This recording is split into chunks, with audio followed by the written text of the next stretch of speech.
Leo ni Jumatano ya juma la 11 la mwaka. Karibu katika tafakari ya siku. Injili ya leo inayotuongoza inatoka kwa mwinjili Mathayo, sura ya 6 aya ya 1 hadi ya 6, ya 16 hadi ya 18. Katika injili ya leo, Yesu anazungumza mambo matatu muhimu sana katika maisha ya kiroho: kutoa sadaka, kusali na kufunga. Haya yalikuwa ni nguzo za maisha ya dini ya Kiyahudi. Kila Myahudi mwaminifu alihimizwa kufanya mambo haya kama njia ya kuonesha upendo wake kwa Mungu na kwa jirani. Kwa namna pekee, Mafarisayo walijulikana kwa kushika kwa makini desturi hizi. Walisali mara nyingi, walifunga mara kwa mara, na walitoa sadaka kwa wahitaji. Kwa upande mmoja, hili lilikuwa ni jambo jema kwa sababu lilionesha kwamba walitambua umuhimu wa kumweka Mungu mbele katika maisha yao. Hata leo, kanisa linaendelea kutufundisha umuhimu wa mambo haya matatu. Tunatoa sadaka ili kuwasaidia wenye uhitaji na kuunga mkono kazi ya Mungu. Tunasali ili kuimarisha uhusiano wetu na Mwenyezi Mungu. Tunafunga ili kujifunza kujinyima na kutawala mwili wetu ili roho iwe karibu zaidi na Mwenyezi Mungu. Lakini leo Yesu hatukatazi kusali, hatukatazi kufunga au kutoa sadaka. Badala yake, anakosea nia iliyokuwa nyuma ya matendo hayo kwa baadhi ya Mafarisayo.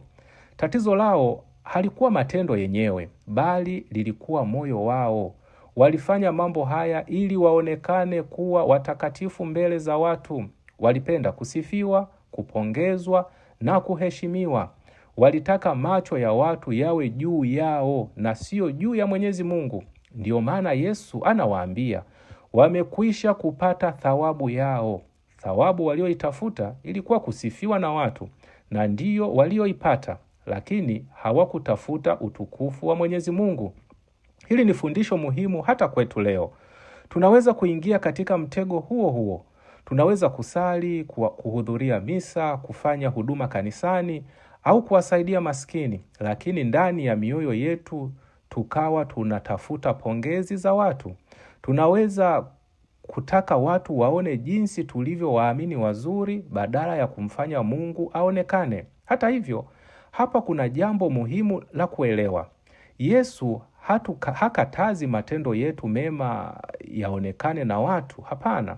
Maana maandiko matakatifu yanasema, nuru yenu na iangaze mbele za watu, wapate kuyaona matendo yenu mema na kumtukuza Baba yenu aliye mbinguni. Kwa hiyo, kuna tofauti kubwa kati ya matendo mema yanayoonekana na matendo mema yanayofanywa ili yaonekane.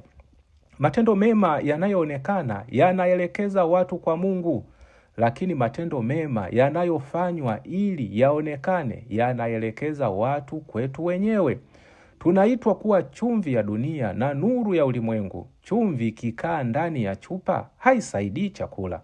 Taa ikifunikwa haitoi mwanga. Vivyo hivyo, matendo yetu mema yanapaswa kuonekana na kuleta ushuhuda kwa wengine. Lakini lengo lake liwe kuwavuta watu kwa Mungu na si kutafuta sifa zetu binafsi.